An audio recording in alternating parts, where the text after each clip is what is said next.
Hi everyone, and welcome to the 39th episode of Slime Time Sidequest, an official Dragon's Den podcast. This is one of your hosts, Plattym3. And this is Yangus, the legendary bandit. Woohoo! Yangus, it's finally happening. We did something really nice for you. You are getting your follow-up 16-bit games episode. Hooray! Oh man, it seems like it's been ages since we first started trying to plan this episode, but here we are at last. Yeah, I mean, I might have been on the road still in June of that time, but, you know, to be fair, it's been like a hectic few weeks, few months for a lot of people. You got state fairs going on. People are out there starring in the nightly news broadcasts. Schools have started up again. People are going on vacation before the fall and the winter seasons kick in. And, you know, the incel lifestyle's crept in. Good point. You know, summer is wrapping up. And wait, what was that last point you said? The fall season, you know, I think you're watching like Iowa State right now. And in a few more weeks, we'll be right in the middle of the college football season. Halloween will be going on. Thanksgiving will be here soon enough, too. I mean, you're not wrong, but I could have sworn you said something after the fall and winter bit. Probably. I don't remember what I talk about. Yeah, maybe. Well, maybe I'm just hearing things then. I don't know. Probably. I mean, although there's probably something you're never going to hear me say. And we know what it is. We know what it is, don't we, right? That we never use Patreon and we only have other ways for fans to give us money. Well, not us. Somebody else, but not us. We don't want your money. Ugh, Patreon. Ugh. Ooh, that is frightening. Oh, man, save those kind of comments for October, man. Ooh, that would be a spooky episode. Fair enough, though. All right, we're going to move right into the discussion tonight because we got some games to discuss. And as we said before, this is a follow-up to our previous 16-bit game episodes. We've done one on Super Nintendo. We've done one on Sega Genesis. Tonight, though, we're just going to be opening up to either one, talking about games from either system. No playing favorites unless you have a favorite genre or system. But even so, what the hell? It's all about 16-bit era games we just wanted to talk about. Mm-hmm. And joining us tonight, we have Bururian and Jay, and making his SideQuest debut, podcast newcomer Liam Land. Hooray! Thanks for joining us, guys. Hello. Hey, thanks for having me. Long-time listener, first-time caller. Woohoo! It's good to finally have you here. It's an honor to be asked and to be part of the Slime Time extended universe. Yes. This dude just keeps getting bigger. We're just extending all the time. Every time we get happier, it grows a little longer. So, it's just like those dongles, man. Just like the dongles. All right. Well, since we've got somebody plugged in from halfway around the world, Liam, why don't we start with you? Go ahead, pick one of the games that you put in your list here, and why don't you tell us about it, and we'll see who else played and chit chat about that. Okay. So the main game, if we're doing one, the main game that I wanted to talk about was Super Metroid. It's been hailed as one of the best Super Nintendo games of all times, and it's just a wonderful game with lots of non-linear exploration, 2D side-scrolling. It really helped popularize the Metroidvania genre. It's the third Metroid game in the series. The action picks up directly after the Game Boy sequel to the NES original. So it incorporates that kind of continuity where you've got the baby Metroid that you rescue at the end of the Game Boy game, and then the baby Metroid essentially gets kidnapped by Ridley at the very beginning of Super Metroid, and you have to then kind of track it down. And I just love the level design in it. It's fantastic. The weapons that you find in it. You could really see how this influenced all other Metroid games to come after it. And all the little kind of bells and whistles that they added in, like the special moves you can do, the Shine Spark, which is a speed running ability where you can just power run through things and like jump at different angles and like smash right through walls and things. It's really pretty amazing. Also, the wall jumping ability where you can, if you manipulate the controller just right, you can kick off the wall and get to higher places in the level than you normally would have. And we started to see that actually kind of crop up, that mechanic come up in some of the future games like Fusion as well.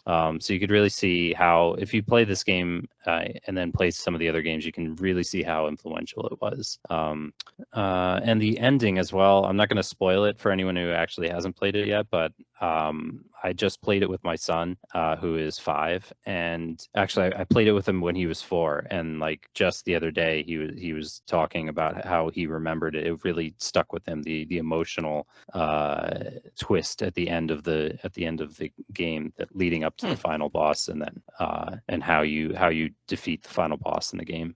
So yeah, it's just such a fantastic non-linear exploration game, and I love that kind of aspect of it. I'm not really a speedrunner. I like the kind of collection aspect where you can go in and try and get close to 100% as you can, and finding every little hidden item and power up in the game. And what do you guys think? Has anyone else played this game? This is one of those ones where I'll just routinely play it over and over again, like every couple of years.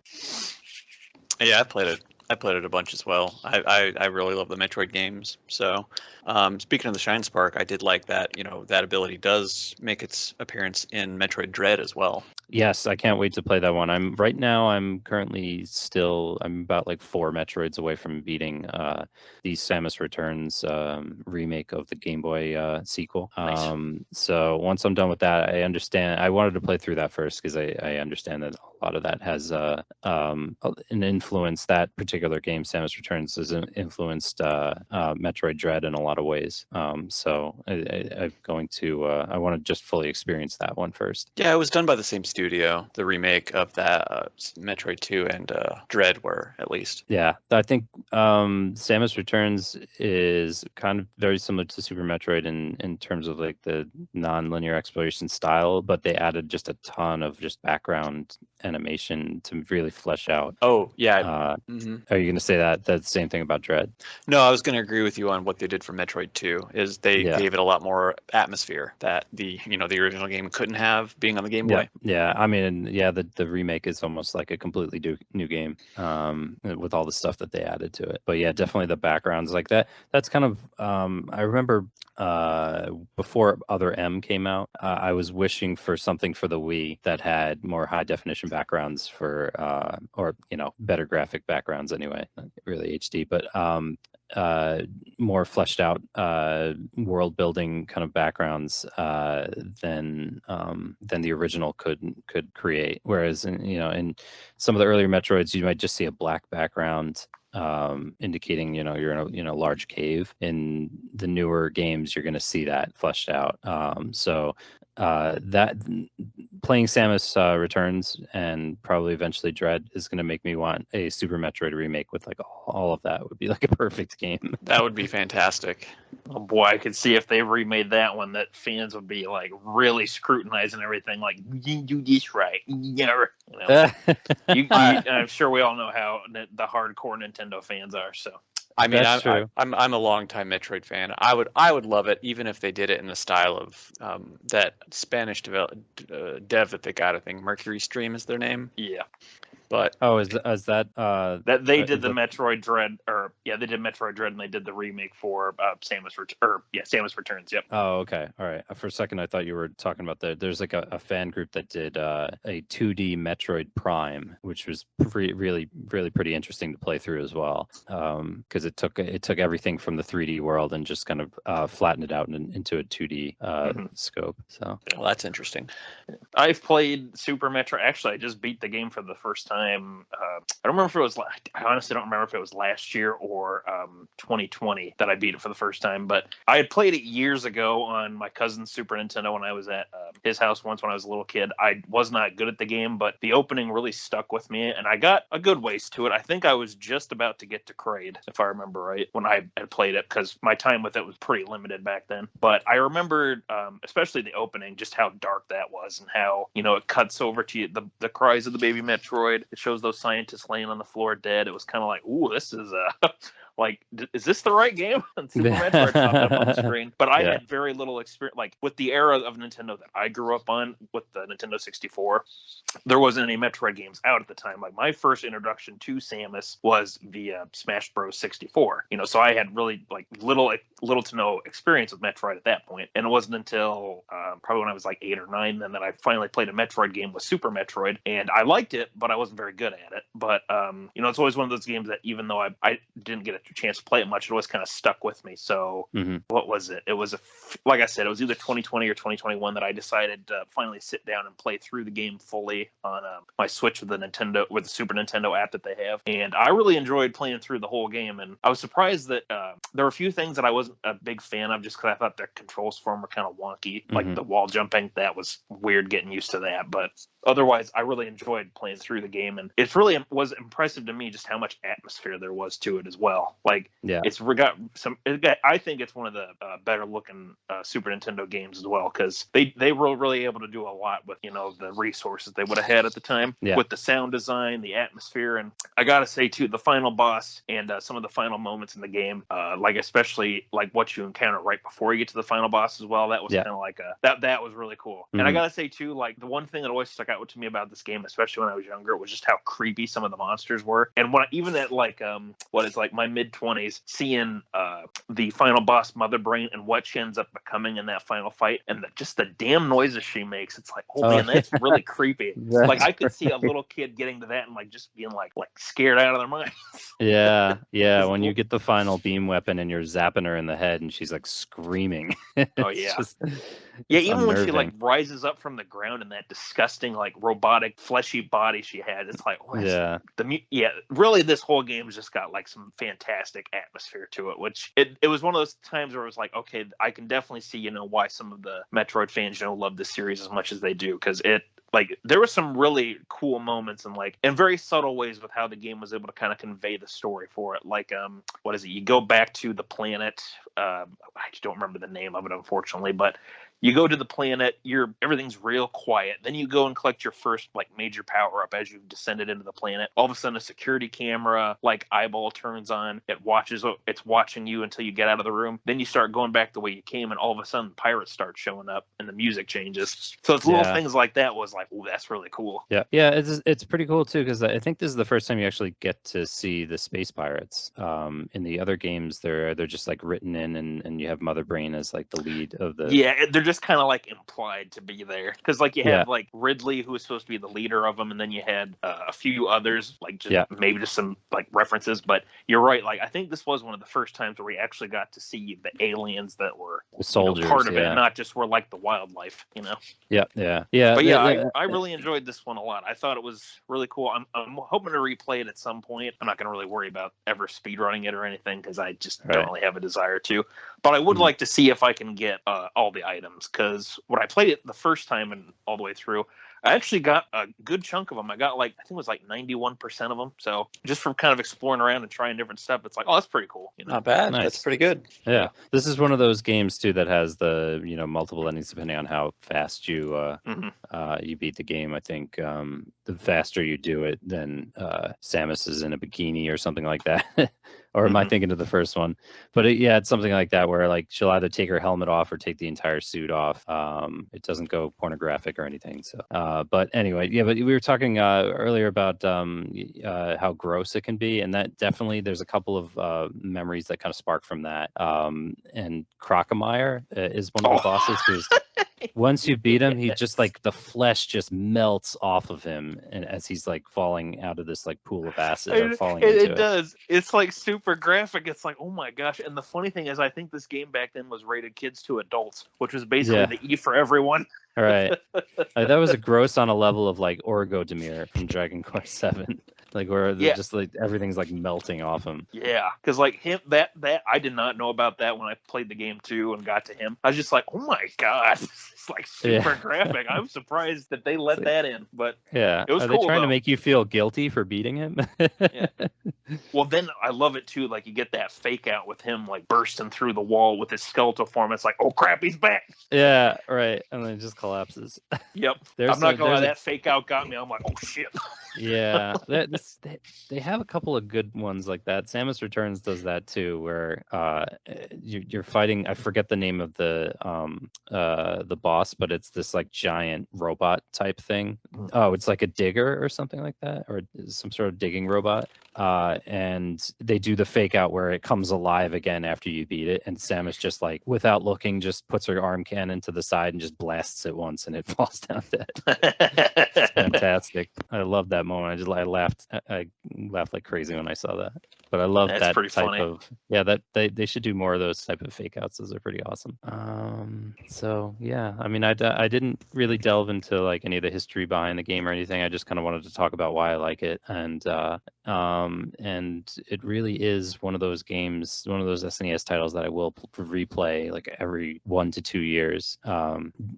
Even though I know where all the items are and everything, I just it's such an amazing game. I love to kind of replay and feel that rush of what an amazing game this is, like over and over again.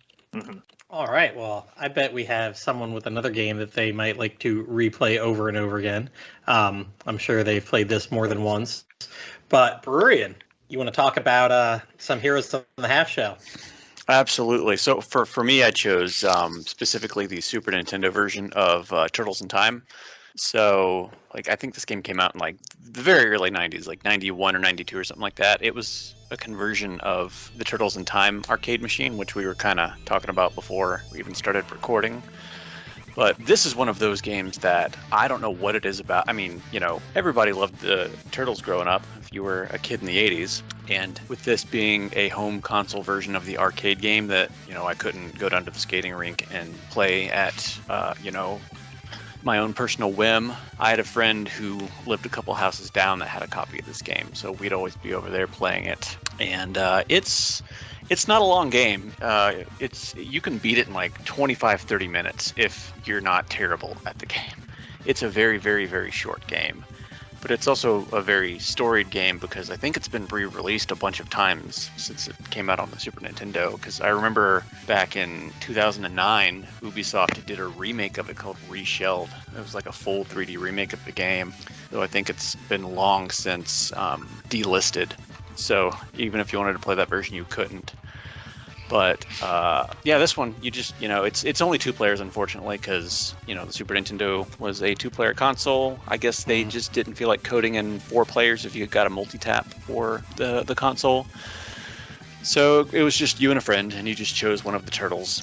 One thing I liked about this game, though, even though it was really short, it has, you know, easy and a hard mode, and you don't get the real ending for the game unless you beat the game on hard mode. And the only difference between easy and hard mode is, I think, other than the enemies hitting just a touch harder, there are some enemies that you have to kind of dash into to break their guard so that you can actually hit them. Because you have to do that for one of the bosses. One of the bosses, you have to throw the foot soldiers at the screen, and the only foot soldiers that come out are these ones that you have to guard break and then throw at the screen. But I don't think I mentioned what kind of game this was. It was a side-scrolling arcade beat-em-up, basically. Mm-hmm.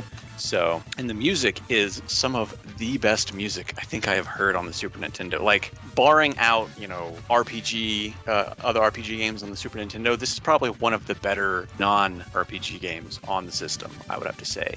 Because for years, I would play this just to listen to the soundtrack. The soundtrack is absolutely banging. Like, it is so good. And one day I finally looked up who the composer was, and I've never heard of the guy before.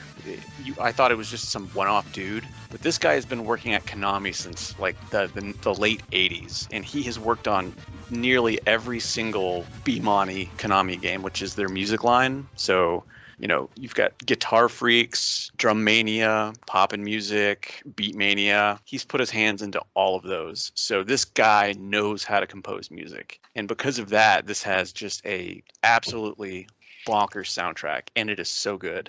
There's not really much to say outside of that. I would imagine that most of you have at least played this game, if not any of the other ones in the whole Teenage Mutant Ninja Turtles arcade line, because I think they did a NES conversion of the first arcade game, but this one was definitely the better of the two. Yeah, I've played this one quite a bit.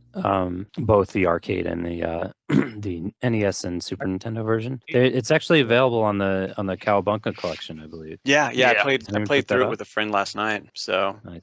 Yeah, we just ran through it on hard mode. Oh yeah, you know what? That is something to mention between the arcade and the console version. Is there are differences. Like there's The Super Nintendo version has a few more levels that the arcade version just does not have. Like, I believe Neon Knight Riders, which is one of the later levels, is not in the arcade version. And I think the Technodrome level also is not in the arcade version because there are more levels in the Super Nintendo version than the arcade version for some reason. And then some of the bosses are kind of mixed around. So when we go to the prehistoric era, once we get through the Technodrome, there is a boss in that one that is not in the Super Nintendo version. But we get to fight an actual well-known character / the kind of hardcore. Yeah, that's what you would think. No, he was just a. No, I'm kidding. I'm kidding. He looked like the Turtles, but he was a more kind of grungy version of them. And in the arcade version, you fight against Shredder at the end of the game, whereas in this one, you fight against Super Shredder. Dun, dun, dun. Dude, he's brutal only because he has an attack that will just take a life from you. That doesn't sound super. No, it isn't. Oh, super for him. Super for him, that's Focus, true. man. But, and then I believe in the pirate level, originally it was, what were their names? Tokar and Raz, who were, I think, movie characters, were the bosses in that level. And then in the Super Nintendo version, they changed it to Bebop and Rocksteady and then put those other guys into the Super Nintendo exclusive level. So you get to fight them at the end. But yeah, that's. So on the Cowabunga collection, can you do 4-player? No, it's if you play the arcade version, you can. But if you play the Turtles in Time Super Nintendo version, no, it's still only 2 players. Because they've got a lot of different versions on that collection, don't they? They do. They include other region versions of each game. So like when we went through, we played through the English version and the Japanese version just to see the differences. And there are differences. Like the Japanese version has more in-game dialogue, more sound effects, some stuff that just got cut out from the American release for really no good reason. Just Konami being Konami. Yeah. So Jay had mentioned that there's a multi-tap for SNES, or he had reminded us of that. But could you play the SNES Turtles game with 4 players with the multi-tap, or is that just not? No, it's still only 2 players, even if you have a multi-tap. I guess they never coded it for 4. No. Yeah, I just Googled it. It's restricted to 2-player mode on the Super Nintendo port. All right. Well, it's still cool that you can play the arcade version in 4-player now for the using the Cowabunga collection. Yeah, what's even neater about that is the arcade version can be played online. Oh wow. Yeah. Oh, you did say you sat down with your friend and replayed online. Is it? I was over at his house. Oh, okay. Yeah, no, we played the Super Nintendo version, which is 2-player local only. And that one you can't play online, which makes no sense if they're going to allow the arcade version to be played online. But hey, what do I know? Behind the scene coding something. Yeah, I guess so. I guess they just didn't want to bother with it, or maybe Nintendo wouldn't let them mess with anything. Who knows? I don't know. Well, it's on other consoles though, isn't it? So is it? So they did do a Genesis port of Turtles in Time, but it's kind of like, I wouldn't even say it's a direct port. It's like they took Turtles in Time and then they just go, we're going to kind of scramble it around a little bit and change things here or there and call it a different game. So that one's called Hyperstone Heist. Is that in the collection? I was going to say, they have all those regional ones? Okay. Yeah, that is in the collection. It's a Genesis game. It was released here in America alongside Turtles in Time. But if you play both of them back to back, you're going to play Hyperstone Heist and be like, wait a second, this is just Turtles in Time in a different order. But yeah. Excellent. All right, well, Jay, we haven't got to you yet. Why don't we hear the one of your 2 games? Because I think there's a theme going between your 2. Yes. My first game is going to be Donkey Kong Country 1, and I'm prefacing the 1 as you'll find out later. So Donkey Kong Country was a kind of weird. They handed it off to a British studio, Rareware, who is no longer associated with Nintendo. Yeah, thanks, Nintendo. Thanks. Really screwed the pooch on that one. Yeah, for real. They are side-scrollers starring Donkey Kong from the arcade game and a bunch of new gorilla characters. And side-scrolling platformers, lots of jungle themes, lots of like very natural settings. Music is amazing. I don't really know what to talk about because, like, you know me, I always go off the cuff of these. Donkey Kong Country 1 is a very like special game to me because I always played it with my mom and my brother. She always showed me all the secrets. I could ramble about Donkey Kong for years. The way start rambling. Yeah, how like you could roll off a ledge and still jump And like some of the later levels actually had you like doing that to reach secret areas. The fact that there are a couple levels where you can just go backwards into the entrance and it skips you to the end. I didn't know that. Yeah, Oh, there's a geez, few yeah. levels you can do that. There's like Ironically, it's one of always the levels that are like the most difficult too. So one of the minecart levels, one of the levels with like the power going on and off. Yep, there's Stop and Go Station. There's Minecart Madness from World. Basically, like half the levels of World 2, you can skip them if you really don't want to deal with them. No, because they were hard. And then there's stuff like how you had Donkey Kong and you had Diddy. And Diddy was a little bit faster, but Donkey Kong could take out enemies that Diddy couldn't, or take them out faster. Like there were these armadillo guys that Diddy had to jump on them twice, but Donkey Kong only needed one. And then like Donkey Kong has a hand slap that if you use it on trees, sometimes you get a banana bunch. And like there's that first level where if you jump across all the tops of the trees, you get like 6 extra lives right off the start. Nice. Yep. I like the riding mounts in this game too, like the rhino that you can use to like just smash through a wall and find a hidden area. Yep. Yeah. This is one of the first games that had that too, where they introduced some of the new like animal buddies. Because there was Rambi the rhino. There was Winky the frog. Oh, it's Ungard the swordfish, and there was Espresso the ostrich. Yeah, and Winky the frog. Yes. Oh, and all those animal buddies had their own bonus levels in this game, where you collect like 3 of their tokens, and it takes you to a level where it's like based around their abilities. Mm-hmm. Yeah, that's it. That's Donkey Kong. Yeah, I had a lot of fun with this game, and I loved the second one. You're going to talk about the second one as well later, or? Yes, I will be talking about the second one later. I'll probably have more to say about it. Spoiler alert! God. This game absolutely taught me about patience as a kid. Like I remember on I think I was playing this game in my early teens whenever it came out. And I remember specifically getting so fucking mad at some of these levels that I would start like raging. And I remember my dad taking the controller away from me until I learned to calm down. So playing this game helped me learn patience. Yeah, this game definitely does not pull its punches when you get into the later levels, because oh boy. Yeah. Even the levels are ridiculous. Like when you get to like the halfway point, like World 3, that's when the game starts really taking off the gloves and really starts throwing a lot of curveballs at you. Yeah. This is one that I've played a lot over the years. I've replayed it a lot. My first experience with it was with the Game Boy Color port that came out in like 2001 for it, where it was pretty much the entire game. Just they had to change a few little things. Like it's not always like Donkey Kong and Diddy Kong following one another. It's like you take the hit and then they jump in and swap out for the other one instead. You could still change them with the push of the select button, but there's only one Kong on screen at a time. But that was my first experience with it. I actually got pretty close to beating it, but man, like the last few levels in Chimp Caverns, the final area of the game, oh my god, the freaking stages where you gotta collect like the oil barrels and you gotta like avoid the enemies as they come at you. It's like holy shit. Like Rare, please calm down. But I still love the game a lot. I've replayed the Super Nintendo version like so many times. I have gotten to the point where if I try and speed run the game, I can do it in about an hour if I don't go for any of the secrets or anything. But that's pretty good, dude. Yeah, it's fun. I like replaying this one because it's definitely you kind of memorize some stuff, and that's also without skipping any levels. By the way, I don't. But I love this game a lot.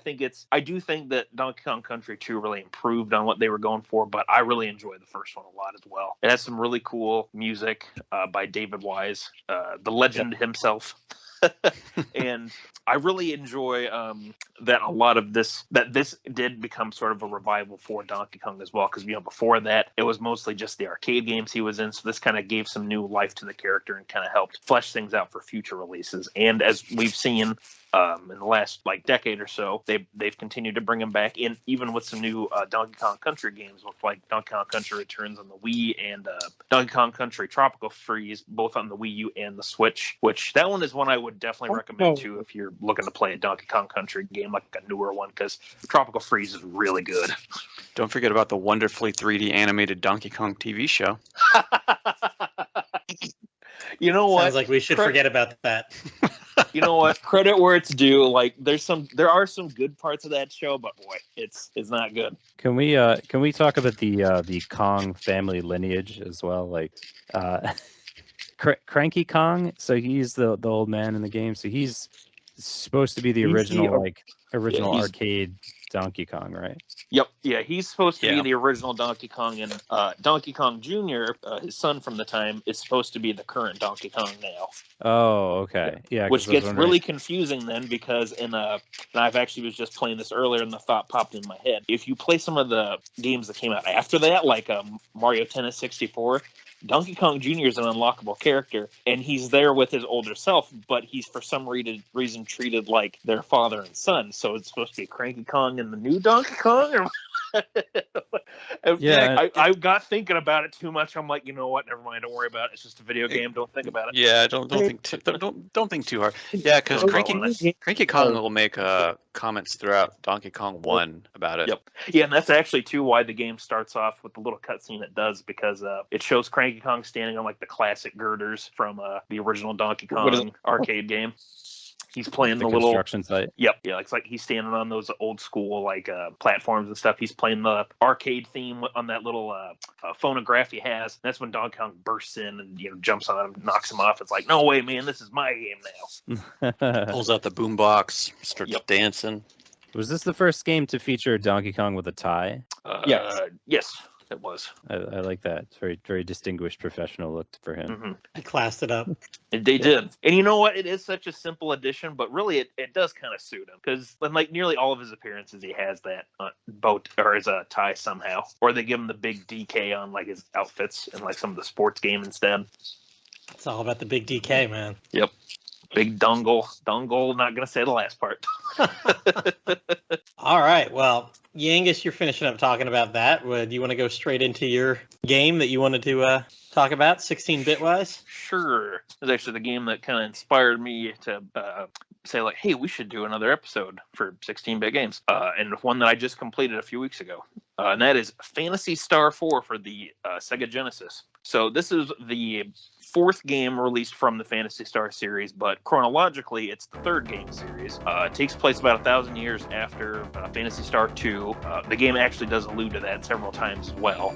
And in this game, you are playing as this young hunter named Chaz, who is being trained by his mentor / friend Aeolus, who is a top-ranked hunter. Basically, the plot starts off with she's just kind of showing him the ropes, training him, kind of teaching him what the hunters do in this world. Basically, hunters are just like they're mercenaries. They help people out with different problems, or they'll complete different quests for people if something comes up. And what starts off is just investigating some strange going-ons in the world ends up becoming a planet-hopping adventure as you travel to some different planets in the Algol system. Meeting some new friends, including some different alien species from across the planets. And even you get to learn about some tiebacks and connections to some of the earlier games in the Phantasy Star series. So, and all of this ends up tying into the overarching villain and his overall plot, Dark Force, and the source of Dark, and the very source of Dark Force. Excuse me, too many rhymes that rhyme with horse. But of course, yes. Now, excuse me while I fetch my horse. But yeah, so Phantasy Star IV is pretty much the culmination of aspects of the three previous Phantasy Star games. The first one being on the Sega Master System, and 2 and 3 being Genesis titles as well. Phantasy Star IV features a five-party system with a rotating door party. It's a lot like if you've ever played Final Fantasy IV, how different characters will come and go depending on how the plot progresses. And what I really liked about that too, besides reminding me of that game, is that the game does a nice job of really keeping the story moving at a nice pace and really helping characters keep up. There's a point later on in the game where when you're about ready to tackle like the final dungeon, that all of your old party members will come back and you're free to pick whichever one you want to bring with you. And the nice thing is that the game does have them all catch up on levels and equipment and stuff, so you don't have to worry about like, oh, I got to go back to this town and get this equipment, or I got to go off and level grind them a bit. And really, I thought the cast overall in this game was pretty good. There are 11 different characters that come and go throughout the game. Some of them are more of like balanced characters like Chaz, Aeolus, and Rika, they can do a little bit of attacking. They have some healing spells, offensive spells, abilities to help protect the party. Overall, some of them are a little bit stronger stronger in some areas than others, but overall they're they're your balanced out characters. You have your more magic focused characters like Ruin and one of the guys who who meets you the ice planet later on in the game. They're more focused on like offensive or defensive magic, and then you have the robot type characters. There's only 2 of those in the game, but the 2 of them they don't get much in terms of spells, but they get really powerful abilities that allow them to like heal themselves, attack the enemy party, give some status buffs, and they can really take a lot of hits. Magic wise, they're not quite as strong, but offense wise, other than that, they're really good. And the nice thing is that, like I said, this is kind of a rotating door party kind of game where different characters will come and go as you progress. And there's a really nice balance to how the parties kind of play out, because I never once felt at any point in the game like the current party that the game put me with was like super weak, or like I was saddled with somebody who was like really dragging it down, or like, oh, there's too many spellcasters or anything like that. So like balance wise, as far as the gameplay goes and the party integration, I thought it was really good. There's also a lot of spells that your characters can learn as they level up, and some abilities that everybody gets. Abilities act like some of the older Final Fantasy games where instead of having an MP system for them, they have charges to them. So like as you level up, you'll get more charges for different abilities and you'll learn new ones as well. But all you got to do to restore those is to go back to an inn. Or if you have characters that can use magic, they have their own separate abilities for that. You just got to go into their magic list. You choose from the spell list. They cast it. They use their MP.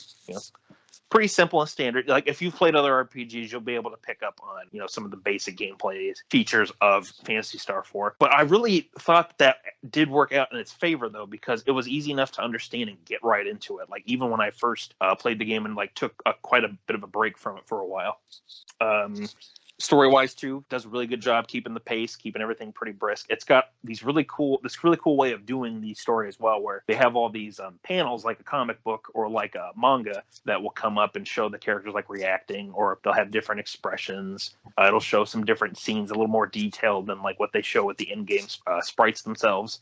Some really cool ones are especially towards the end of the game, or like whenever they show what's happening in like the solar system itself, with like on the computer screens and everything. So there's a lot of really cool details to the gameplay and to the story integration and everything, and the characters for this title. And let me see, what was the other thing? Oh, and what I really thought was cool about the battle system for this game. So you have 2 really cool things you can do. So first off, there's the macro system, where how sometimes you just in RPGs you come across those easy encounters you don't even need to worry about. You just pretty much can just press A and everybody just normal attack, you get through them. Well, in this game you can actually set macros to do specific actions for you, and you can do them in however order you want. So like let's say you get into a counter where there's going to be tough enemies and you want to make sure that right off the bat you got some stronger defense. But you can set your macros so Rika can go first. She has a defense buffing skill. She can use that right away. And then everybody else can attack afterwards. So you don't have to worry about like having to heal up or worry about other physical damage. Or you could do macros where characters use certain abilities in a row. And hey, this leads into the other thing I was going to talk about, the combo system, where if you use specific spells or abilities, or however the combination might work for it, you can do these combo attacks. It's a little bit like Chrono Trigger in a way, except unlike in Chrono Trigger where you have the list in your spell list that'll pop up and actually let you choose it. You have to kind of figure them out on your own, or just read some of the hints from like NPCs, like, oh, I bet if you could combine fire and ice, you could probably do some crazy kind of stuff with it. It was fun to kind of figure out too how to use some of these combo spells, and if I accidentally discovered them as well, that was fun. But I really enjoyed the combat system, especially with the macro options, because it was so nice to just scroll down the menu when a battle started, click an option. It's like, okay, I know this is an easy encounter. Let's click this one. Ruin uses his like attack all enemies spell. Oh, look, I won the battle already. Good. We don't have to waste time with that. But yeah, this was an RPG that I really enjoyed a lot. I played it on my Genesis Mini. I started it, I think it was last year, if I remember right. I ended up just stopping through about halfway through, which is a problem I have with RPGs a lot of the time. But I stopped halfway through, and then just a month or two ago, I got the urge to plug my Genesis Mini back in and continue on with the game. And next thing I knew, I was beating it. I really enjoyed it. I think this is I saw right away, like after beating it too, why so many people consider this one of the best RPGs from this particular era. And I would definitely recommend it, whether you have played any other Phantasy Star games, or if you're just looking for, a new RPG to play from the 16-bit era. So yeah, there's my lovely little thoughts on Phantasy Star 4. Do you guys have anything about this game you want to talk about? I have always wanted to play them, but I never have. So I don't have a lot to say about it. Yeah, I'm working on plowing through the second game still, and eventually hope to get to the fourth. I heard it's the best one in the series. Oh yeah, it was really good. I haven't played any of the other ones prior to it, except a little bit of the first three. But when I went into 4, it's like, ooh, this is really good. I like this one, and it makes me want to go back and play the other games. Then, see how, kind of to see a little more of like the references or to catch anything I might have missed. Is number 3 the one with the generations? Yes.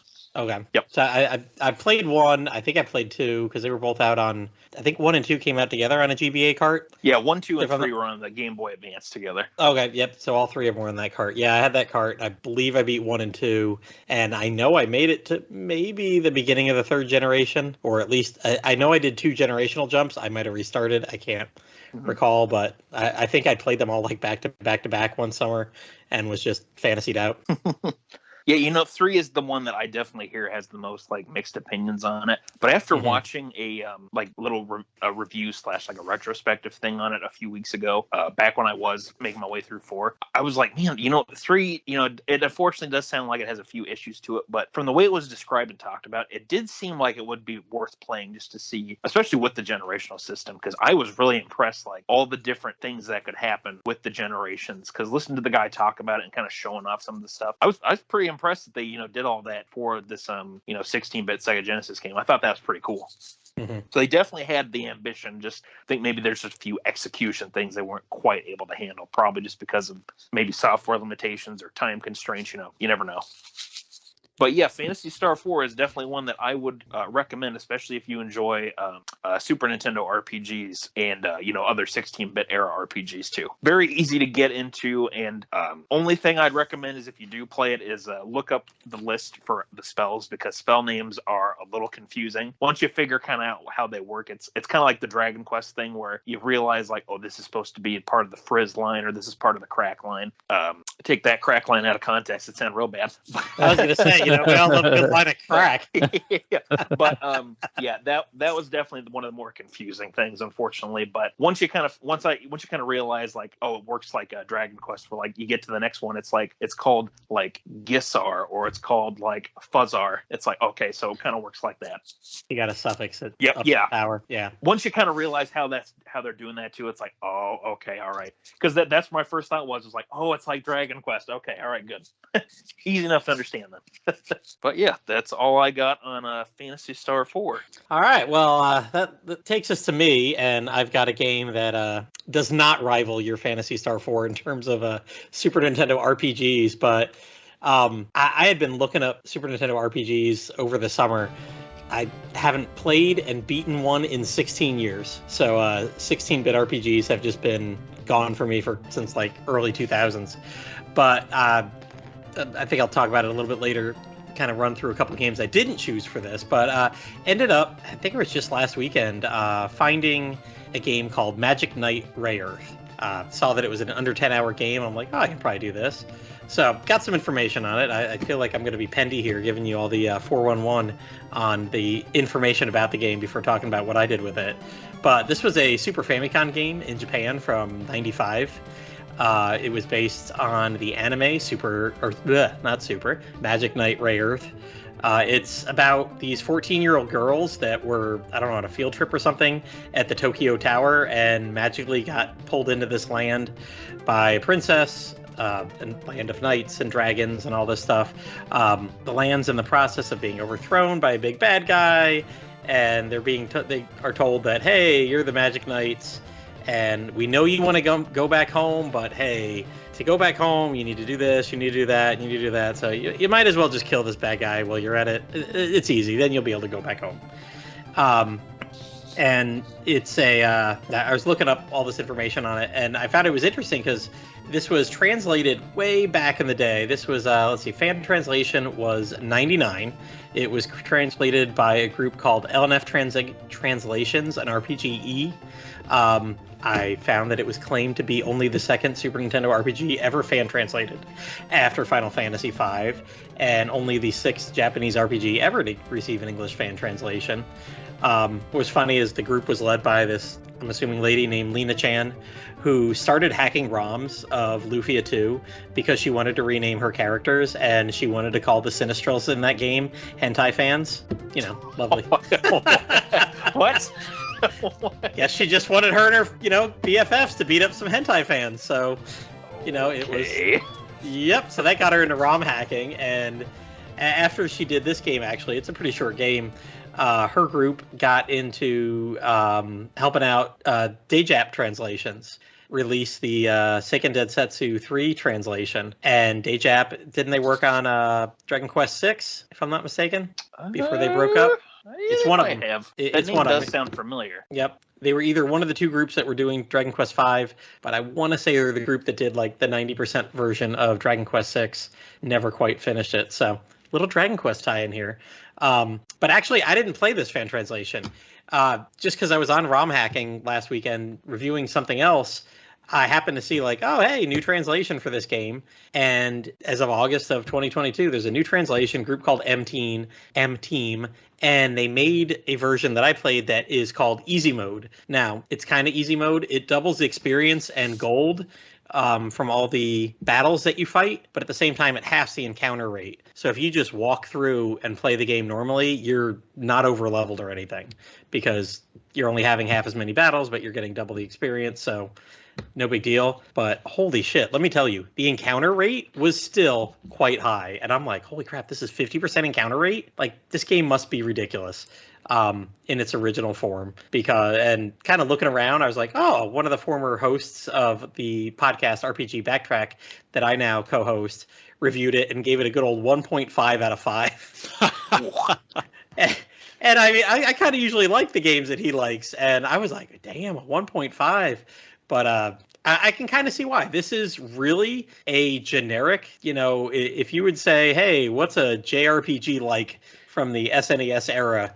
Like, what would be the bare bones outline of a game? This is it. It's, I mean, you've got some turn-based battle systems. You got spells that use up your MP. And other than that, there's not much. Your actual weapons and armor grow with you. The more you use them, they supposedly grow levels, and at set points throughout the game, it's like, hey, you beat this, you get a new piece of armor, yay!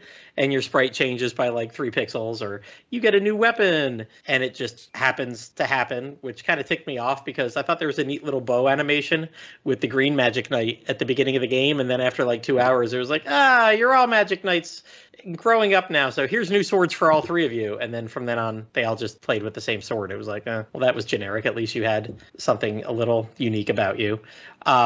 Also, think the sprite work I thought was really good. Like any game of this era, you're fighting, 17 recolors of the same sprites throughout the games.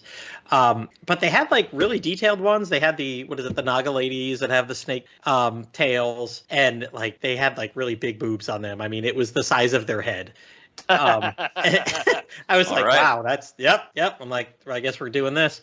But a interesting design choice they made, the boss sprites. Anytime you would fight one of the bosses who were pretty much all humans, they had no face. Like you had this intensely detailed sprite with no face. And I thought, story reason for it? Or? No, because I mean they had character portraits when they were talking before the battle and whatever. But just like when there was an enemy on screen, I'm like, did they just not want to put a couple eyeballs and a little smiley face? Like you've got their armor and all parts of their sword shaded and all this stuff, but just did they not hire a sprite guy that could do faces for humans? You got the Naga face. It is bizarre. And I thought like the first time, like, oh, maybe it's just this one. But no, it was a reoccurring thing. Every human person that you fought as bosses were just blank face. Boy, that's and they should have just, even if they just put like little dot eyes and a smiley face. I know, like just little dot eyes or something. I mean, it even has the little thing, what is it, in either anime or manga, where the sprites are not maybe chibified, but they turn into little chibi figures to get pissed off or something like that, when they're doing strong emotions. Have you seen that? Yeah. Yep. Yeah, they do that. Their little sprites like turn into little chibi things. The one grows ears when she gets all excited and talks about it. And I'm like, again, you did that to a little sprite on the screen, but like a bigger sprite in a battle, you couldn't even bother to put a face in. Another weird thing that was going on is because your armor and your weapons are just being given to you as you go through, there's very little management that you need to do in terms of anything, but you get a shitload of gold.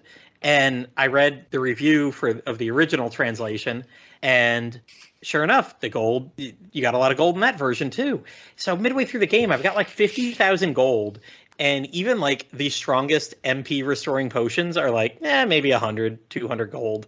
So, I mean, I could just use MP all the time, and for no money, in terms of this, I could just keep restoring all my MP until one of the reoccurring things about the game is you do get, as you're saying with Phantasy Star IV, you've got these 3 girls, but there's a 4th slot. You can have 4 characters, and the 4th slot is usually the last boss you just beat. They go full on shonen jump with, you beat them, and now they're like, oh, I'll be your friend. You beat some summoner boy at one time, and then he's like, oh, I was just evil because I'm friends with all these monsters and nobody likes me. And little grandma comes along. She's like, I like you and your monsters. So he follows you like right up until the next boss. And then he's like, I'm going to go live with that grandma. And then you beat this hot chick girl, and she joins you for a while. And then right before you're like to walk into the next boss, she's like, oh, I'm kind of hurt. I think I need to go rest up back at that last town we passed. And then you fight some super strong dude, and he comes along with you. But right as you go into another boss battle, an hour later, they're like, you know what? I think we 3 just need to do this alone. He's like, well, have it your way. Boy, and just walks out this time. Yeah, they didn't even bother with a reason. Just like, dude, we got this. You can go. I just imagine like the playable characters are just like, this seems to happen a lot with our party members. So you know what? Just leave. We don't. We're about to walk into this cave. We know you're going to leave us anyway, so we'll make the first few and break up with you. Oh my god, that's funny. I think it was the hot chick one, though, that you had to pay 50,000 gold for her to come with you. And I'm like, seriously, this is the only reason I've been collecting gold the whole game? So I guess I could have done it without her, but since I had like 50 grand, or I think she took 30,000 or something like that, I was like, yeah, why not? What else am I doing with this money? I can't buy enough potions to make a dent in it. So I was going to say, was there like an inventory limit too? I mean, because you said how cheap they all were. Did they like limit you so you couldn't like have an endless supply? You know what? To be honest, I'm not sure, but because I would buy like 20 or 30 of these things. I was trying to make sure I was like in the 20s at all time with all these things, even though I never even dipped into the teens. It was like... the game wasn't that hard to begin with. And like I said, every time I'd battle, every battle, somebody's armor level would go up or weapon level would go up. I don't really know what that did because it was just so easy. It wasn't like I had to keep looking in the statistics or the stats of the players or anything. Mm-hmm. So all in all, this game took me 6, maybe 7 hours. It didn't have a timer built in. The best kind of RPG. Yeah, no, it was something I looked up, and it was an under 10-hour thing. I was like, oh, why not? I'll play this. And then I got through it pretty quickly. I did it Labor Day weekend, just 3 days. I think I started Friday night, and I was done by Monday afternoon. So it was a fun little thing. I used the fast-forward function a little bit, but the Vita doesn't really fast-forward SNES games too much, so no big deal. As it was, you could press the L or the R button just in the game to walk a lot faster, so that made just getting around a whole lot easier. I will say, I found a wonderful site when looking at this. I'm like, how the hell have I never been on this site before? It's called fantasyanime.com. Oh, yeah, I know that site very well. Yeah, I was like, how have I never encountered this? Basically, it's like Woodus's Den. What Woodus has all the Dragon Quest games and all the information and walkthroughs and maps and sprite work and everything. This one's got like almost every SNES RPG on there, and they go as far. They host the ROMs, they host the modded ROMs, they have save states in like every chapter of every game on there. They've got full music suites. And honestly, up until just a year ago, they had all that for all the Final Fantasy games too. And they finally got a couple different cease and desist orders over the past year. Yeah, it's probably due to those pixel remasters. I would guess so. Yeah, you know what? 100% because they got hit for what is it, Live Alive or Live Alive or whatever that is. Yeah. Live Alive. They got hit for that one too. So, but other than that, like if you're looking for a SNES game, they've got RPG especially. They got a hell of a lot of stuff on there. So yeah, I'll put the link in the show notes, but I was more impressed by the website than I was by this game. Yeah, this game falls squarely into that niche of, old video game tie-ins of, Yep. you're not gonna enjoy this unless you're already a fan of Thing. Because I have played a fair amount of Fist of the North Star games, and if I was not already a fan of Fist of the North Star, these games would be awful. Like, I can get over it because of the fact that I like the Thing, but yeah, it's very much, if you like it, you're gonna enjoy it, probably. Yeah, and I don't know if this was made to be such an easy game because, hey, this is an anime about 14-year-old girls, so maybe we'll make a game that 14-year-old girls can beat without having to put any thought into it. I could see Japan being feeling that way in the mid-90s. So, yeah, like I said, not much difficulty. You didn't have any really... you had item management. That was it. Like, and even then, they gave you so much money that you could just buy your way through the game. Yeah, it's probably made. It was probably made for kids. Yeah. But interesting little game. You ever feel like you want to knock out something in a day or two? I bet if you played it on a PC and sped it up even faster, you could get through this a lot faster because the battles dragged on a little bit. But all right, Liam, we're gonna circle back around to you. All right. So I guess the next game I want to discuss was Sonic the Hedgehog 2 for Genesis. So Dr. Robotnik is back, and he's kidnapped all of Sonic's animal friends again. What a jerk. So Sonic 2 is a side-scrolling platformer. Big game introduces the sidekick character Tails, or Miles Prower, as a two-tailed fox, and it's got the two-player co-op where you and a friend can play at the same time, which I always love doing because Tails is immortal. So he has no lives. It's great. You could just have the person playing Sonic just avoid the boss and then just have Tails go all ham on him, just go crazy on, and that without fear of falling into a lava pit or hitting a spike or anything, because he's just going to helicopter back in on his two tails. The perfect one to have little brother or sister play as. That's what I was gonna say. Like, I've always heard this game described as with its two-player, like it's little brother, little sister mode. Yeah.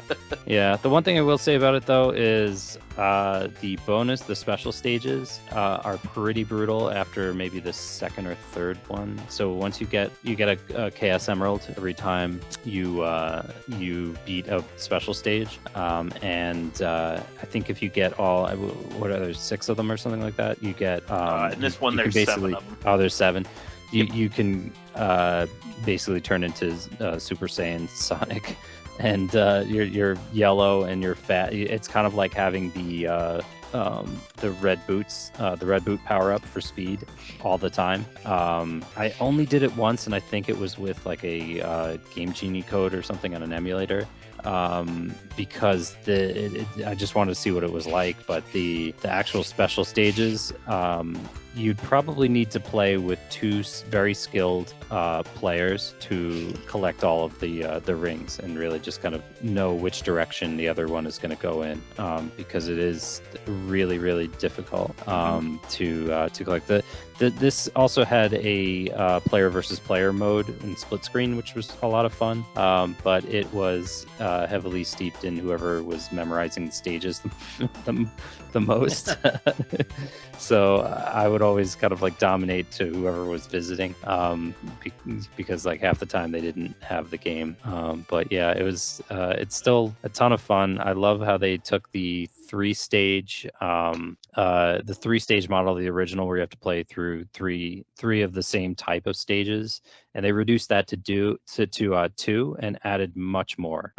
This was definitely a game I used to just sit in front of the TV and sink like 2-3 hours, just to, however long it took to play, but I would be at it for hours, playing all the way through. And I feel like there weren't a lot of lulls in it. There was always something interesting in each version of the stage. Even when you get to the oil stage, which was pretty frustrating because they throw a lot of surprise attacks at you in a game involving speed, where you're constantly just being like slicked down an oil slick, and then something's like right there to jump at you. And so like there's a lot of frustrating things, but it is like definitely rewarding too. There's a ton of really fun and memorable stages, like the when Tails is flying the plane and you're on your way trying to get to the rocket that's going to take you up to Robotnik's spaceship, and you fighting Metal Sonic and everything, and then just that final boss encounter with Robotnik in the giant robot version of himself, which they actually came out with a toy like a couple of years ago. It was like 20 years after the game's release, and they came out with the toy of that, which I thought was pretty interesting throwback. But yeah, so it's just I love the co-op version, the co-op style of this game. I can't wait to play this with my son when he's old enough.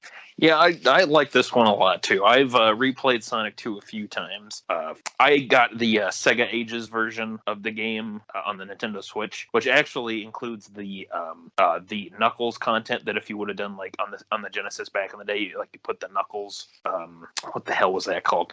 It was like the Sonic and Knuckles expansion pass or it's just called Sonic and Knuckles. But it was the extension cart. You had to plug that in to the system, then you had to plug the cartridge on top of that. But the Sonic and Knuckles had a pass-through built into it. Yeah, that's what I'm saying though. You have to use the thing to plug it into this. On the Genesis, you had to plug the Sonic the Hedgehog 2 cartridge on top of that, and you plugged it in. You could play as Knuckles then. It's Sonic. Oh, Hedgehog that's 2. Interesting. I don't even think I ever knew about that. Yeah, so it was like an adapter. Yeah, that allows you to insert. Oh, it's funny. It's the only game that I've ever known to be an adapter for itself. Mm-hmm. A physical DLC, basically. Yeah. Huh. But I played Sonic 2 a few.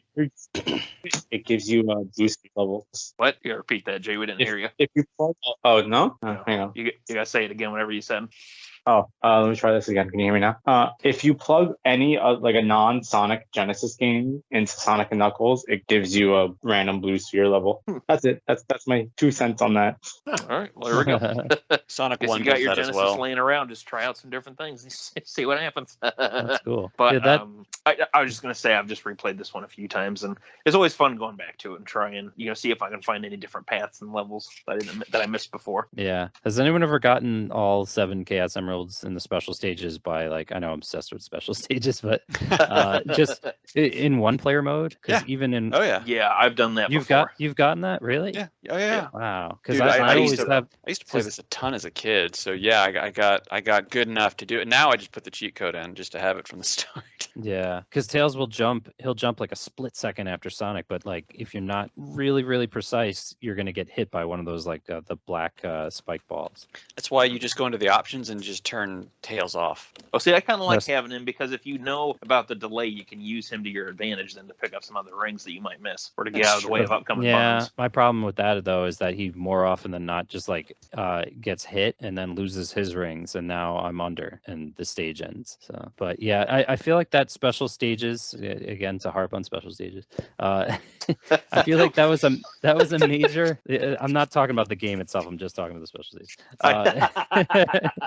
The special stages is definitely a major influence on mobile gaming. If you see a lot of remember those old kind of cheesy looking mobile games where it's like Spider-Man running and you just have to flip your finger left or right to swipe left or right to turn directions. Yeah, like Temple I feel like Run. Yeah, like any of those type of games, I feel like was heavily influenced by this type of basic you're looking from the behind and the character's just running straight and you're just reacting to what's ever coming down the line. I feel like a lot of mobile stuff took advantage of that style of game, so that when that came out, I was like, oh, this is just Sonic 2.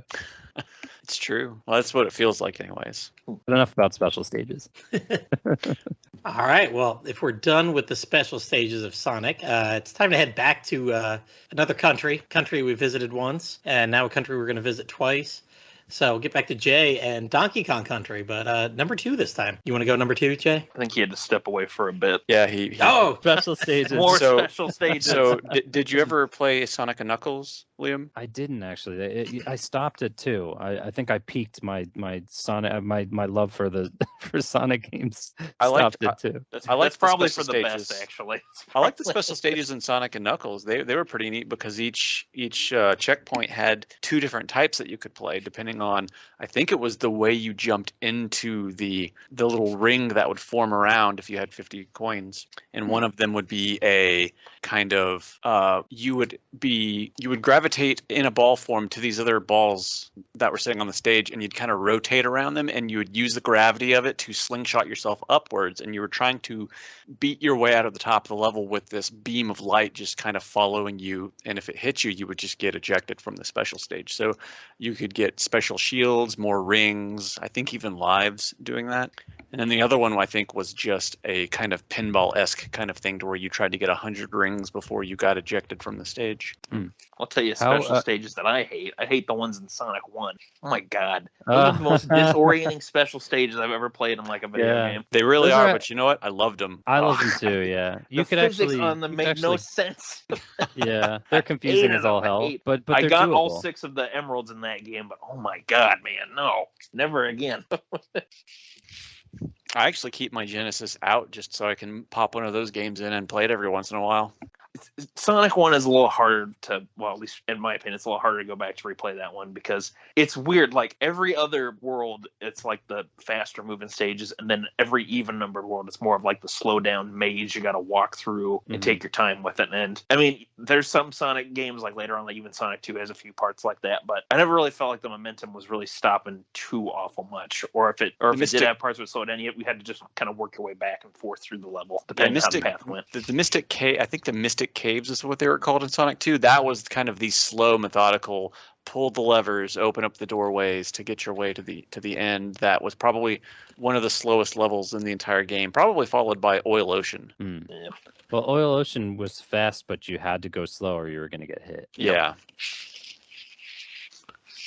But yeah, a fun fact. Oh, go ahead, Liam. I was going to say, I think rather than replay these games, though, I do want to check out like Sonic and Knuckles and Sonic 3, some of the ones that I didn't play as much. I did try Sonic 3 on an emulator at one point, and I thought it almost felt like a graphical step down, or there was something weird about it that I didn't quite appreciate. But I need to give that one another shot.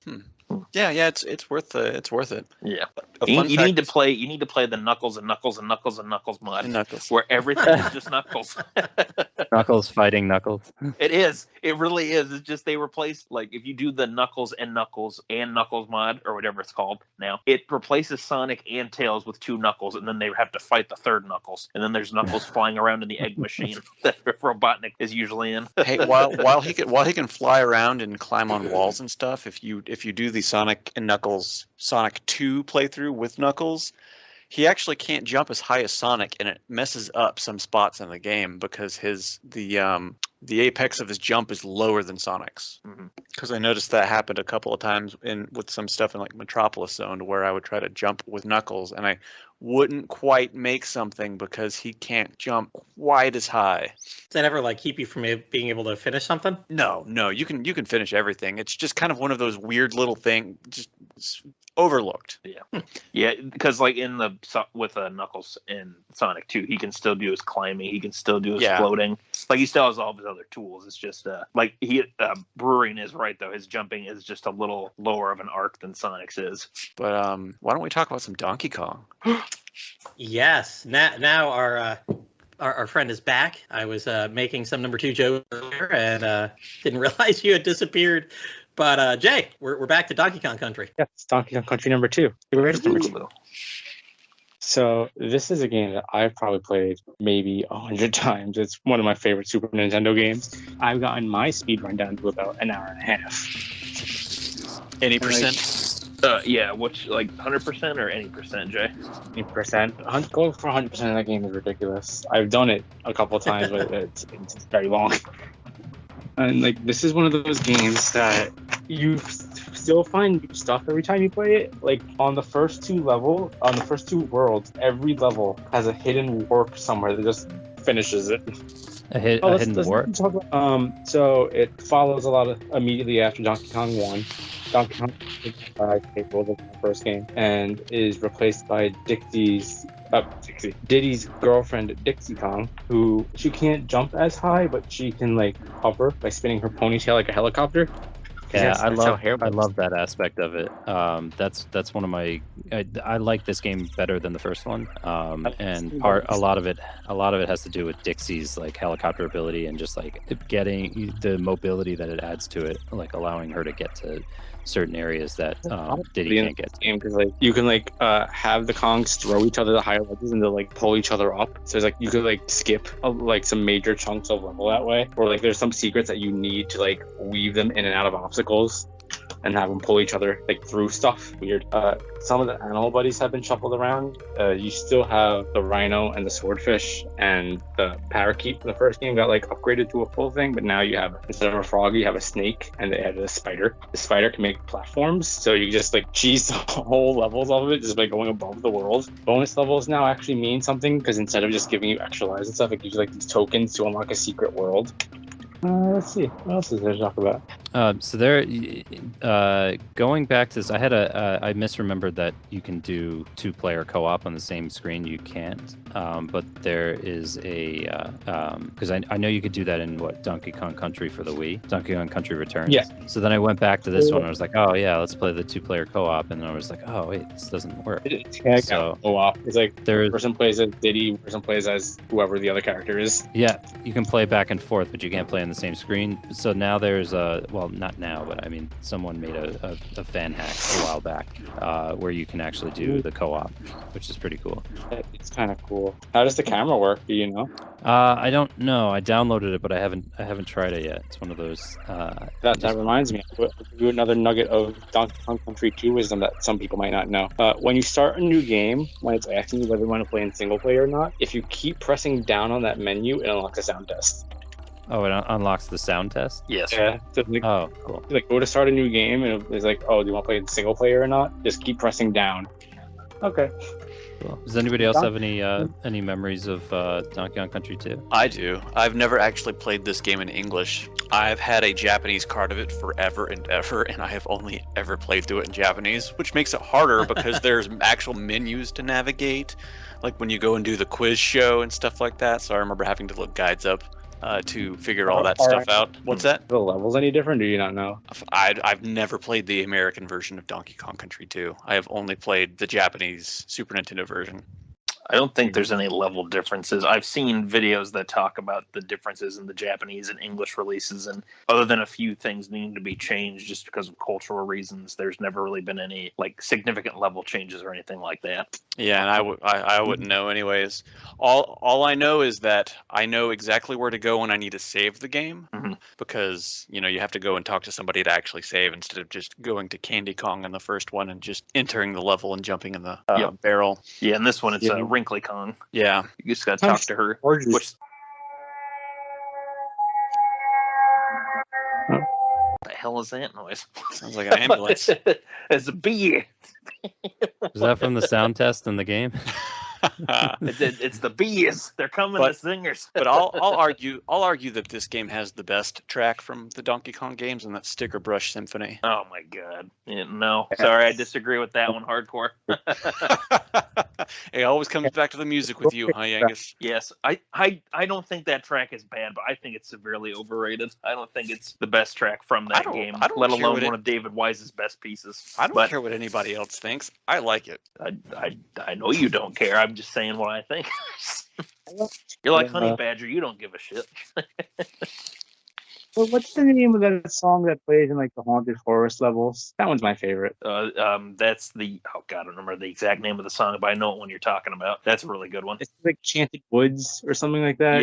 Yeah, I think that's the name of the song. But yeah, I definitely enjoyed Donkey Kong Country 2 a lot. I played this one the first time on the Wii Virtual Console release years ago. Really enjoyed it. I played this one, or rather, I should say, I replay it about as much as I've replayed the first one. And I definitely like a lot of the gameplay change as well. It's a lot smoother, and the nice thing is with how the levels work too is that if you know how to play them, you know what to expect, you can speed run through them pretty quickly. So that's pretty fun too. And like I said, seeking out the bonus levels actually is a little more worthwhile than just extra lives and stuff like that. But yeah, they definitely are worth going for as well. And I like with this game too that they completely changed the setting, because the first one, for Donkey Kong Country 1, you're going all through Donkey Kong Island in order to reclaim the banana horde and defeat the Kremlings. But this time, since Donkey Kong has been captured by King K. Rool and his cronies, you're now going onto their territory and going into their part of the world instead. And I thought that was a really cool for aesthetic thing, because you're no longer on the Donkey Kong's turf. You're going into enemy territory, and they're not going to pull their punches. And yeah, like the levels are a lot more diverse, because like you start on a pirate ship, and then like before, like you're done, you're in a volcano, you're in a carnival, you're in a castle, all these like weird things that you wouldn't see in nature like you would in Donkey Kong 1. Yeah. It's the sound. It's the police. They're coming to look for me because I dared to talk badly about Sticker Brush Symphony. It's the internet police. Twitter's Bururian coming after you. Called him. Bururian's like, how dare you argue with my opinion? You're had going down, son. You had an opinion that went against the greater, good of opinions. So we're taking you down. Yep. I figured that's going to happen sooner or later. Oh well. No, it's a great game. Thanks for your concern. This will be This will be our first swatting on the podcast. I guess. I guess Jay's totally okay with that too. So all right. That's not how I meant it. Yeah. 3 weeks that's and what turn they on all Saturday say. night. You'll see this on Cops. I'm gonna be on ABC News, and they're gonna be like, the nefarious bandit Yangus has been caught. We got him, boys. You'll know it's him by the spiky yellow hat. Yes. For as we all know, I wear that every day. All right, so sounds like we've come to the end of Donkey Kong Country 2. I don't think anybody else wrote down like a full second game that they wanted to go on and on about.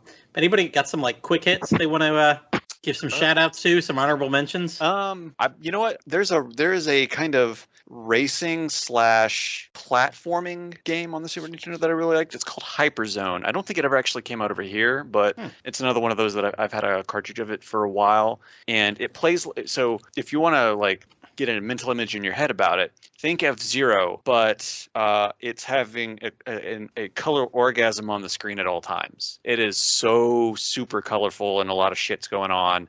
And you are, you're basically trying to get from the beginning of the track to the end of the track, and you want to stay on the track. And it's weird because it's got a track on the top and a track on the bottom. And if the tracks ever divert and stuff like that, you want to stay inside of the track, and there's stuff on the field that comes flying at you. You can shoot at it.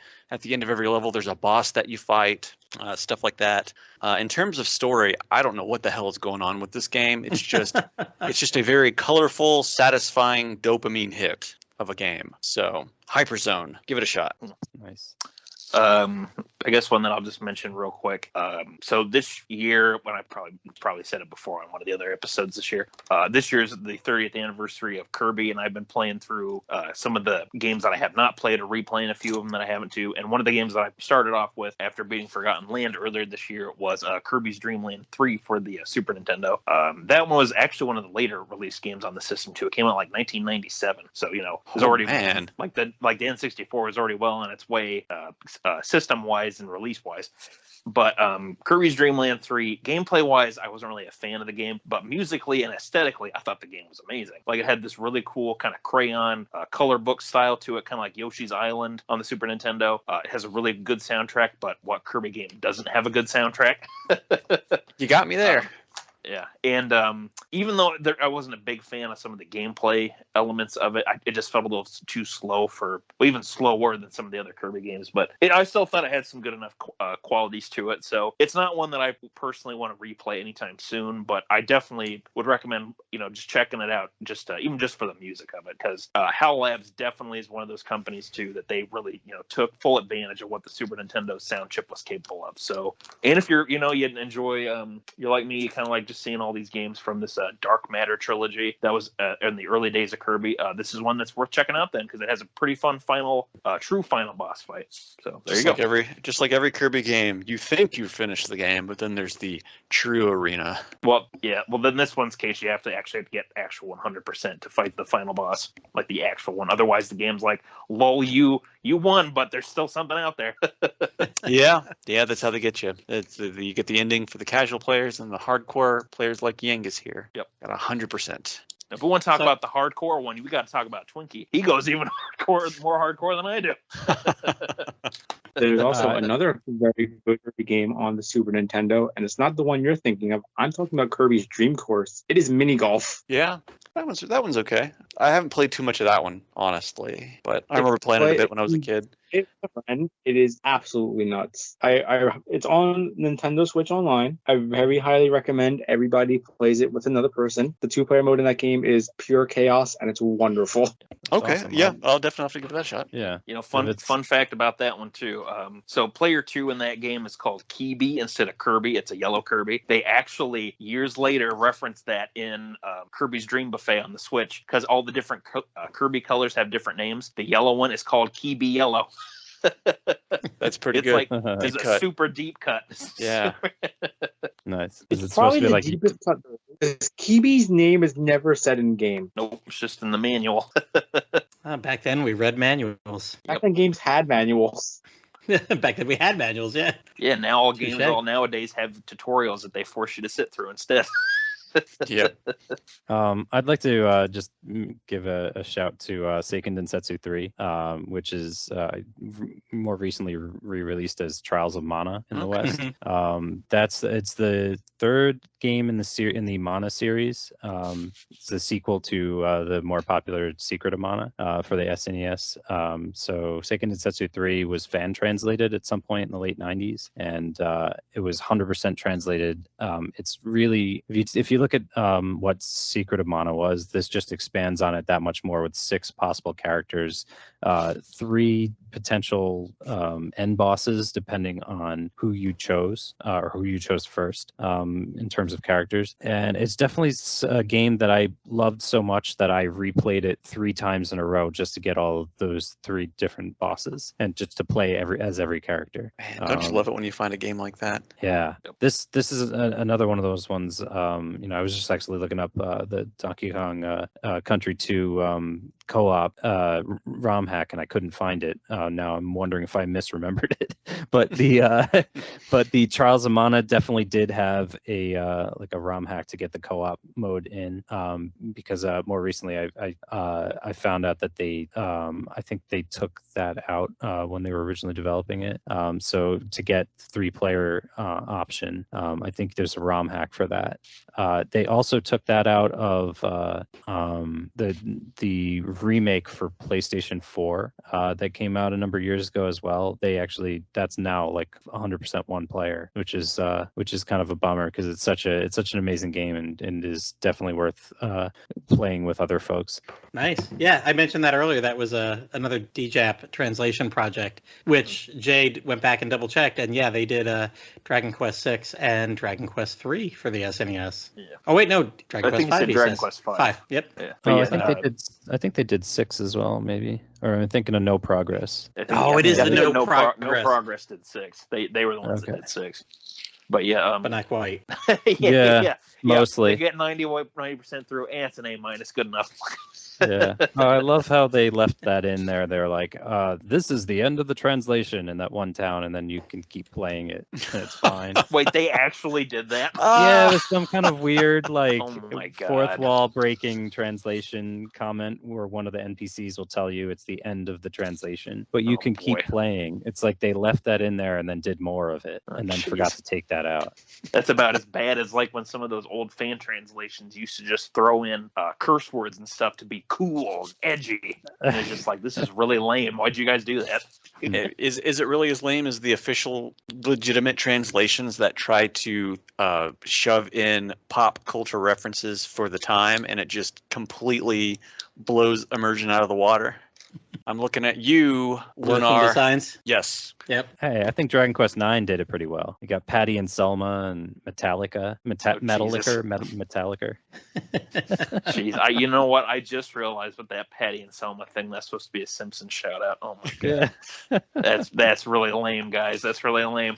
I'm a Simpsons fan. And I was about to say, I'm surprised you didn't catch that one earlier. Well, somebody's not a big I've Dragon Quest 9 fan, so they probably don't would have put a lot of brain power into that. Okay, yeah, that's fair. That's fair. fair. But as I've also said many times before, like anytime there's puns and stuff like that in Dragon Quest, usually just kind of I see them, but I really don't think about them. Other than a few where it's just like, oh my God, that's really bad. Yeah, no, it's not in your face. The best. To this day, I will die on this hill. The best Dragon Quest pun exists in Dragon Quest 9. Xerox. Xerox. Yep. Yeah. and Master of None. Yep. I think I got so Jack of desensitized all to it trades. just because of playing other games before the whole Dragon Quest puns and jokes like that. Because like I remember as a kid playing like stuff like Mario and Luigi Superstar Saga. Every area in that game is named after a kind of laugh that people make, and I think I just got so desensitized to it because of stuff like that. so when I got to Dragon Quest with those kind of translations, it was just like, oh, okay, that's just what they're calling it. All right, They whatever. just bounced right off you. No, I see them, but it's just like I don't. My brain doesn't really think about it or dwell on it. Like, oh, that's a reference to this or that's a reference to that. There's just a few though that they break through the wall, and they're just like, oh my god. Yeah, Earthbound's got a bunch of those as well. Like even the towns like One-Net, Tucson, and like the first town is based on the word one, the second is based on the word two, etc. You know, if you add all the words up together, it spells out 1, 2, 3, 4, 5, or 1, 2, 3, 4 adds up to 10. Or the sum is 10. But anyway, to go back to Seigen Densetsu 3, because we got way off topic. I have played that one as well. I played it through the collection of mana on the Switch, and I really enjoyed my time with the game. I didn't beat it, but again, that's my get halfway through an RPG, kind of just stop for no reason problem. But I got to the point where I was supposed to go after like the 8 mana beast that had popped up in the world, but I was really enjoying the game up to that point as well. Like I enjoyed the kind of light action RPG stuff it had to it, how you could set your other characters to start casting their spells and things, how there's the different kind of job classes that you can set your characters towards if you want to have them. I think they call them like light classes or dark classes, depending on what route you go with. But that was fun. I liked how they didn't change the appearance too much other than giving the characters like a brand new kind of color scheme. I thought that was a cool little touch. But I really enjoyed my time with it. I need to get back to it at some point. But I think this was a really good looking game and it has a really cool soundtrack too. So you said you played it on that collection of mana. Is the collection of mana one, does that include the 3D remake or was that separate? That's just the original versions of the first 3 games. Okay. So they it came out almost a year before the remake, I believe. Yeah. And really that was kind of a surprise announcement too, because we knew about the game before it got the American release, because you know news sites are pretty quick about reporting on that. And when Nintendo/Square Enix revealed at E3 2019 that collection was coming westward, it was like, whoa, wait, they actually translated the original? That's crazy. Then we found out that, oh, there's a remake coming too. That's pretty awesome. So Secret of Mana had you could use the multi-tap and do 3-player. Could you do that in the collection of mana version of Secret of Mana? Like if you just had a third Switch controller? Or... Yeah, as long as you have 3 controllers, it just starts working for you automatically. Oh, that's fantastic. Well, that's great. Yeah. So I have the game back home, but I don't have a third controller yet. So that'll be probably the ideal way to play it with my kids. Yeah. If all else too, there might I've never really played Secret of Mana that much. I don't know. Is there an option you had to go into the menu at some point to be like, oh, you have to activate the, besides having the tap thing plugged in, you got to like activate it in game? Did you do anything like that? I think so. I think you just hit like the start button and then you can start playing as that character on that controller. I have to guess then it's probably just the exact same way, Liam. But yeah, from every report that I've heard, like it's much easier to get the 3-player thing going for Secret of Mana because you don't have to worry about the multi-tap thing. So there you go. Yeah, awesome. Well, hey, I can give a big since I pumped a game that I kind of give a little thumbs down to. Let me give another thumbs down to. I remember it was in the middle of June. I don't know how I got this. Oh, I know. I was listening to, since we were on our 10,000 mile road trip and I'd blown through every podcast because I was driving like 5-6 hours a day. I'd blown through all the podcasts. So I started going back deep and I listened to a couple episodes about Super Mario RPG. And I'm like, that's a game I just never really got into. It's always listed as one of the best RPGs for the Super Nintendo. I should probably play it sometime. And it just kind of in the back of my head, I was like, man, wouldn't it be awesome if there was like Waluigi hack to it? So I go Google, and sure enough, some guy like just this summer came out with Super Waluigi RPG. Just, did a little sprite swap, and I totally missed the very first thing that it says on his ROM hacking thing about it, because I was like, oh, it's Waluigi and Daisy instead of Mario and Toadstool. Party members are more valuable. They've added healing items to make them better. Blah blah blah. Put a little other secrets in it. I was like, okay. So I get home, and a couple weeks ago when Yangus was talking about this episode, I'm like, I'll load this up. So I load it up, and I can't get to Bowser. Like, the first steps are just, beat like 4 scrubs and get to Bowser. And beat him, and then the game begins, really. I couldn't do that. 7, 8 times I finally play. I'm like, what the F is wrong with this game? Like, I know I got to block. I can't do extra damage. Like, I don't have healing items, yet these guys are hitting me for like a fifth of my life. Like, what is going on with that? So I finally go back to the ROM hacking, and he's updated it like 3 times since like August 22nd. And sure enough, challenge less leveled up, tougher timings, more individual enemy personality. And going into his website where he talks all about this and his blogs. First off, the guy who did it believes he's an alien, 100%. He is not from Earth. He died and was like reincarnated here or something like that. I didn't get all the details. I kind of glossed over those posts. They were in between the what the hell is he doing in this game. But he wanted to make a more adult challenging game for this. And like, I think it's like a half or a quarter of the window, like the number of frames that you would have to tap the blocking and everything. He like halved it or quartered it. It's ridiculous. So I go on there. Bad. Yep. And I literally made my romhacking.net debut by reviewing this game, the version A, and I was like, no, this is way too hard. 2 days later, somebody else reviews his update of it, and like, no, the update is way too hard. And like September 6th, another person's on there, like, no, this is harsh. He put it was harsh but good, and then updated his review like 2 days later and gave it a thumbs down with that. He's like, no, I've played longer. This is horrible.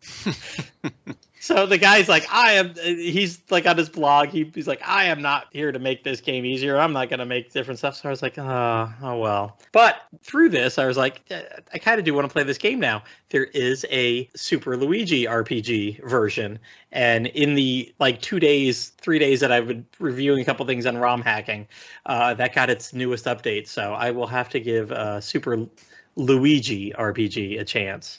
There you go. Yeah, that's ridiculous if he made like the timings for the blocks and the hits, that much more difficult. That's not making it more challenging. That's just making it unfair. Yeah, I'm like, golly, man. This was balanced by professionals. You just gotta be an alien.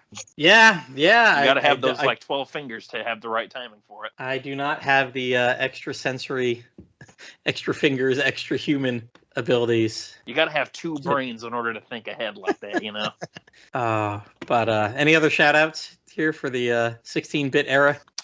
Can't think of anything else off the top of my head. Alrighty. Well, all right. Well, then we'll start our outro here and say that's it for this episode of Slime Time Sidequest. We want to thank Bururian and Jay for coming back. And Liam, welcome to a bigger pot of stew. Yay! This was fun. Thank you so much. Yeah, thanks for joining us to talk more about our favorite 16-bit games. Oh, yes. I know we've had a couple of SNES episodes and our Genesis one, but personally speaking, I'm always excited to get back and talking about an era of games that I really love, since I got my start with gaming with the Super Nintendo way back when I was like 3 years old. So even though I grew up with a Nintendo 64, I've always had a soft spot for this particular era of gaming. So I'm always up for talking about it. So thank you guys for joining us and to share some more games that we love from this era. Yeah. So you know what I love that we're about to get back to right now? Something I love to hate. I'm always excited when we get to this part of the podcast. It's Patreon. It's always fucking Patreon. Fine. I guess I already mentioned my disdain at the top of this episode. So I'll just go on and say, if you've got any 16-bit gold coins completely burning a hole in your wallet pouch, bottomless bag, treasure chest, pot barrel safe, or even searchable wall sack, and you'd like to donate anything to a website that's been supporting Dragon Quest fans for over 20 years, go stop by the Dragon's Den at www.woodus.com/den and click on support the site. Woodus has owned and maintained the Dragon's Den fan site for decades. He personally edits all of the YouTube versions of our podcast, all of the DQ Stew podcasts, and he fully appreciates any donations to help the servers keep running there. The Dragon's Den website also features an Amazon affiliate link. If you click the link and then make a purchase, a small fraction of the sale will go to support the Den. It doesn't cost you anything, and it'll help Woodus keep the site running for another 20 years. Yeah, if you want to give a little bit and get a little bit, you can even go on there and buy a Slime Time t-shirt with the logo that our resident graphic artist Dwayne Bullock made. It's for sale there on the Den. Mm-hmm. As part of the Dragon Quest Slime Time Extended Universe, or DQ STEU, you can direct comments or questions for the podcast on Twitter and Instagram at DQ Slime Time, or consider joining in for tons of Dragon Quest discussions at the Dragon's Den forums, one of the few remaining forums sites still around. Find it from the Dragon's Den main page or at www.woodus.com/forums. Woodus is spelled WOODUS, by the way. You can also find us and other Rabid DQ fans through Bururian's unofficial Dragon's Den Discord server. That's right. For more Dragon Quest Slime Time, Sidequest, or Tactfully Die, check out our library of episodes on the Dragon's Den, on Anchor FM, Apple Podcasts, Audible, YouTube, and more. Or just, wherever the hell you're listening to this episode. Please like, subscribe, and write a review for the podcast whenever you listen. If you have any suggestions for future SideQuest episodes or any content you'd like to talk about, we'll be happy to hear from you. You can reach out to Platty via his Twitter, Plattym3, or via Discord, or via the Dragon's Den via personal messages. You can also contact me, Yangus the Legendary Bandit, on the Dragon's Den via personal message or on the Dragon's Den Discord. We have a list full of ideas, and we'd be happy to add some more or, revisit any topics like we did with this particular episode. Bye, everybody. Side quest complete.